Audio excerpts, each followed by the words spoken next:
Bien, y llegamos a nuestra sección de salud mental. Estamos a fin de año, ya lo hemos dicho, y fíjese que a propósito de esta época suelen aumentar las consultas por ansiedad y estrés, producto de los múltiples compromisos y la organización también de las vacaciones. De hecho, una encuesta arrojó que el 40% de los chilenos sufre de ansiedad. Por lo mismo, especialistas dan consejos de autocuidado. Estamos con Luis Pino, director de la carrera de Psicología de la Universidad de las Américas, que nos ha acompañado anteriormente para hablar sobre este tema. ¿Cómo estás, Luis? Muy bien, muchas gracias.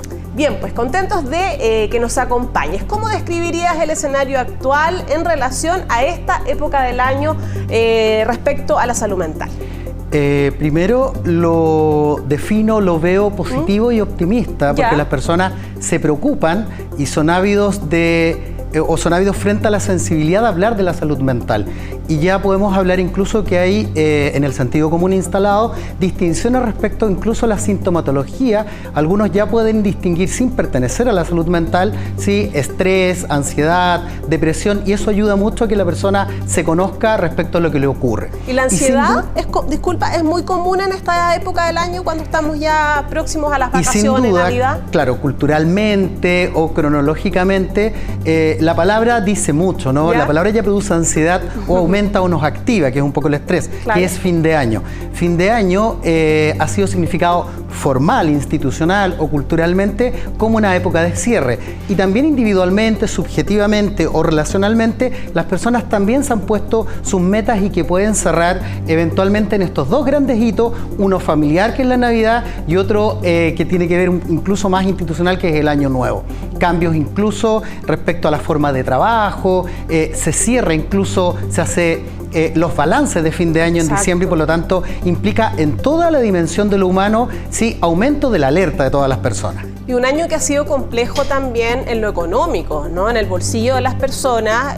También hay una presión ahí cuando nos acercamos a Navidad. Si bien la buena noticia es que salió una encuesta donde se dice que los chilenos estaban gastando menos para esta fecha este año, pero de todas formas hay una presión de querer darle en el gusto a los hijos, etcétera, ¿no? Sí, sin duda, por mucho que nosotros tengamos conciencia, pasa algo interesante a propósito de los regalos. Nosotros nos planificamos con los regalos y comienzan a aumentar o a gestarse emociones intensas a medida que se acerca el 24 o el 25, y las personas tenemos compras más bien impulsivas o compulsivas frente a algo muy distinto de lo planificado. Esto quiere decir que podemos mantener un estrés más bien basal, ¿sí? Y a medida que se acercan las fechas decimos por qué no, las personas se someten a un crédito más bien complejo o efectivamente cambian su presupuesto respecto a eso. Sin duda tenemos una cultura de la planificación, sin embargo lo que ocurre con el estrés y la ansiedad, que está asociado a emociones intensas y eventualmente a veces a emociones que son impulsivas, nos vamos a encontrar que hay una toma de decisiones encima, ¿sí?, de una circunstancia, y eso va a hacer que aumente esa tasa o esa condición de estrés. ¿Y cómo manejamos esto? Eso es lo más importante, yo creo, de esta entrevista, ¿no? Saber cómo hacerlo, cómo llegar a un equilibrio finalmente. Sí, lo primero que hay que tener en cuenta es que el sentido común habla de estrés y describe a veces claramente los síntomas asociados al estrés o las características que posee. Pero es importante poder distinguir en que el estrés es una respuesta energética y adaptativa a cualquier circunstancia nueva o altamente demandante. Por lo tanto, es normal.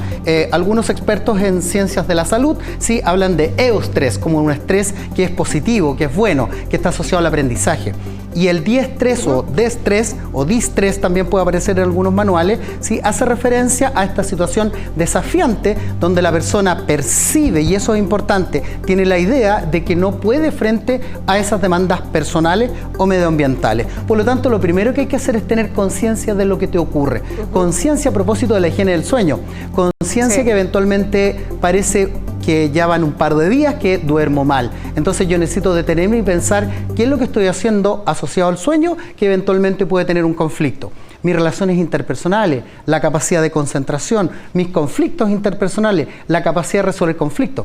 Pero además hay una serie de sintomatología endocrina o somática que eventualmente está asociado al estrés. Entonces tener conciencia, hablar lo que nosotros tenemos más cotidianamente es a un otro. Entonces a veces cuando estamos agobiados y estamos sobredemandados, hablar que estás sobredemandado y que ya no te la puedes con el trabajo, los estudios, exámenes o las compras de fin de año, ¿sí? Es bueno conversarlo porque estás tan agobiado que hay como un foco cognitivo que no te permite ver otros elementos, y ese otro lo que va a hacer es que te va a dar un consejo simple de sentido común y eventualmente va a atenuar esa situación de alerta o de estrés. Eso también te iba a preguntar, porque claro, hay altas expectativas también. No solo por los regalos, sino también, por ejemplo, para las vacaciones de verano de los niños y niñas y adolescentes también, por supuesto, donde también hay una cierta exigencia, ¿no? Eso también es importante ahí, saber manejarlo con una conversación, siendo sinceros, ¿no? Sí, sin duda. Y en esa conversación te van a ayudar a tener conciencia frente, por ejemplo, a lo que tú puedes controlar y a lo que no puedes controlar. Claro. A lo que es inmediato, corto plazo, y a lo que es lejano plazo. Si bien queda muy poco tiempo para marzo, tenemos marzo, las vacaciones, Año Nuevo y la Navidad, que en términos cronológicos es poco tiempo, pero a veces en términos cognitivos las personas perciben que marzo está muy lejano. Sí. Y es bueno planificar y pensar en marzo, pero no verlo como algo inmediato. Y ese es un buen consejo, porque los acuerdos al final de la ciencia psicológica es que el estrés tiene mucho que ver con lo que tú ponderas respecto de lo cómo percibes, cómo vives tus experiencias. Por eso para mí va a ser muy estresante la Navidad y no así el Año Nuevo, porque no me importa verme bien el Año Nuevo, o viceversa. Para mí va a ser muy importante, bien digo, el Año Nuevo, porque yo necesito cerrar, estar bien con mi pareja, estar bien en mi trabajo, estar bien con mis hijos.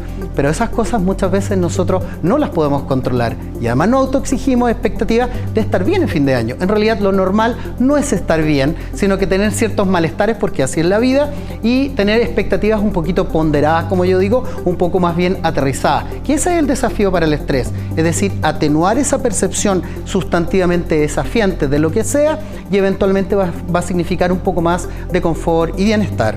Muy bien, Luis Pino, hay que ir soltando entonces. Por eso me quedo, ¿cierto? Sí, exactamente. No todo es un lo buen podemos consejo. controlar. Sí. Que esté muy bien, Luis Pino, director de la carrera de Psicología de la Universidad de las Américas. Gracias por estar con nosotros en Vía de Salud. Muchas gracias por el espacio. Que estés bien.